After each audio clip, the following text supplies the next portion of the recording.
ಇನ್ನೊಂದು ಆರನೇ ಸುಳ್ಳು, 2022ರಲ್ಲಿ ಎಲ್ಲ ಭಾರತೀಯರಿಗೆ ಮನೆ ಪಕ್ಕಾ ಮನೆ ಮಾಡಿಕೊಡ್ತೀನಂದ್ರು. ಆ ಪಕ್ಕಾ ಮನೆಗಳು ಇನ್ನೂ ಅರ್ಧನೂ ಆಗಿಲ್ಲ.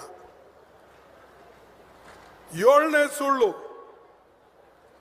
ರೈತರಿಗೆ ಅವ್ರ ಆಮದಾನಿ ಡಬಲ್ ಮಾಡ್ತೀನಿ ಅಂತ ಹೇಳಿದ್ರು. 2 ಪಟ್ಟು ಆಯ್ತಾ? 2 ಪಟ್ಟು ಇಲ್ಲ.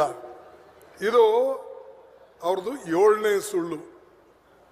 8ನೇ ಸುಳ್ಳು, ನೋಟ್ಬಂದಿ ಮಾಡ್ದ. ಹೇಳಿದ್ರು ಏನಂದ, ಮಿತ್ರೋ मुझे सिर्फ 50 दिन दो, 50 दिन में अगर मैं काम नहीं करूंगा तो मुझे किसी भी चौरास्ता पे ठहरा कर मार दो, खड़ा होकर मुझे सजा दे दो. ಇದು 8ನೇ ಸುಳ್ಳು. ಅರೆ ಅದರಲ್ಲಿಂದೇನೂ ಲಾಭ ಆಗಲಿಲ್ಲ. ಬಡವರು ಹಣ ಹೋಯ್ತು. ಎಷ್ಟೋ ಜನ ಪರೇಶಾನ್ ಆದರು. 1000 ರೂಪಾಯಿ ನೋಟು 200 ರೂಪಾಯಿದಾಗ ಮಾರ್ಕೊಂಡ್ರು. ಅದೇ ರೀತಿಯಾಗಿ ಅವರು 9ನೇ ಸುಳ್ಳು ಹೇಳಿದ್ರು. ಯಾವುದು? ಅವ್ರ ಊರ್ಲಿಂದನೇ ಅಹಮದಾಬಾದ್ಲಿಂದ ಬೊಂಬೈ ತನ ಬುಲೆಟ್ ಟ್ರೈನ್ ತರ್ತೀನಿ ಅಂದರು. 2022ರಾಗ ತಂದು ಬಿಡ್ತೀನಿ ಅಂದರು. ಈಗ 2022 ಹೋಯ್ತು, ಈಗ 25 ಬಂದಿದೆ. ಇನ್ನೂ ಅರ್ಧದಷ್ಟು ಕೆಲಸ ಆಗಿಲ್ಲ. 10ನೇ ಸುಳ್ಳು,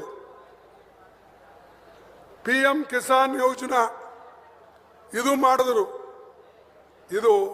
ಇದರಿಂದ ಕೂಡ ರೈತರಿಗೆ ಲಾಭ ಆಗಲಿಲ್ಲ. 11ನೇ ಸುಳ್ಳು, ಹೊರಗಡೆ ಏನು ಶ್ರೀಮಂತರು ಓಡಿ ಹೋಗಿದ್ದಾರೋ ಇಲ್ಲೆಲ್ಲ ಬ್ಯಾಂಕ್ಲಿಂದ ಲೋನ್ ತಗೊಂಡು ಅವರಿಗೆ ಹಿಡ್ಕೊಂಡು ಬಂದು ಜೈಲಿಗೆ ಹಾಕ್ತೀನಿ ಅಂತ ಹೇಳಿದ್ರ. ಯಾರಿಗಾರ ತಂದು ಒಳಗೆ ಹಾಕಿದ್ರ?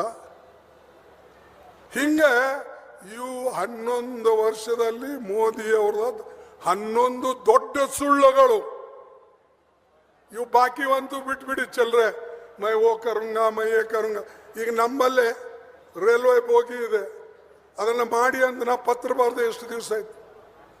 ಎಲ್ಲರಿಗೂ ಬರೆದಿದ್ದೇನೆ, ರೈಲ್ವೆ ಮಿನಿಸ್ಟರ್ಗೆ, ಆಮೇಲೆ ಪ್ರಧಾನಮಂತ್ರಿಗೆ, ಎಲ್ಲರಿಗೂ ಕೂಡ ಬರೆದಿದ್ದೇವೆ. ಏನು ಪ್ರಯೋಜನ ಇಲ್ಲ.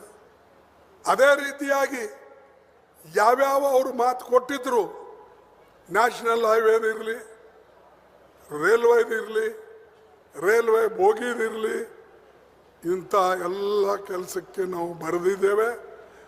ಸಂದರ್ಭ ಬಂದಾಗ ಅದು ಪಾರ್ಲಿಮೆಂಟ್ನು ಕೂಡ ಮತ್ತು ನಾವು ಎತ್ತೇವೆ. ನಾನು ಯಾಕೆ ಈ ಮಾತು ಹೇಳ್ತೀನಿ ಅಂದರೆ, ಸುಳ್ಳಾಡಬಾರ್ದು. ಸುಳ್ಳಾಡಿದರೆ ಮತ್ತೆ ನಿಮಗೆ ಯಾರೂ ನಂಬೋದಿಲ್ಲ. ಅದಕ್ಕೆ ಎಷ್ಟೋ ಸಲ ನಾನು ಸುಮಾರು 11 ಎಲೆಕ್ಷನ್ ಗೆದ್ದಿದ್ದೀನಿ. 12ನೇ ಎಲೆಕ್ಷನ್ ನಾನು ರಾಜ್ಯಸಭಾದಲ್ಲಿ ಗೆದ್ದಿದ್ದೀನಿ. 12 ಎಲೆಕ್ಷನ್ ಗೆದ್ದರೂ ಕೂಡ ನಾ ಯಾರಿಗೂ ಕೂಡ ಹೇಳಿಲ್ಲ ಇಂಥ ಕೆಲಸನ ಮಾಡೇ ಕೊಡ್ತೀನಂತ. ನಾ ಅವ್ರಿಗೆ ಹೇಳಿದ್ದು, ನನ್ನ ಕೈಲಾದಷ್ಟು ಇದು ಮಾಡ್ತೀನಿ, ನಿಮಗೆ ಯೋಗ್ಯವಾದಂಥ ಪರಿಣಾಮ ಆಗಂಗೆ ತೋರಿಸ್ತೀನಿ ಅಂತ ಹೇಳಿ ಯಾವಾಗಲೂ ನಾ ನಿಜ ಹೇಳ್ಕೋತ ಬಂದಿದ್ದಕ್ಕಾಗೆ ನಿಮ್ಮ ಆಶೀರ್ವಾದದಿಂದ ಇವತ್ತು AICC ಅಧ್ಯಕ್ಷನಾಗಕ್ಕೆ ಸಾಧ್ಯ ಆಯ್ತು.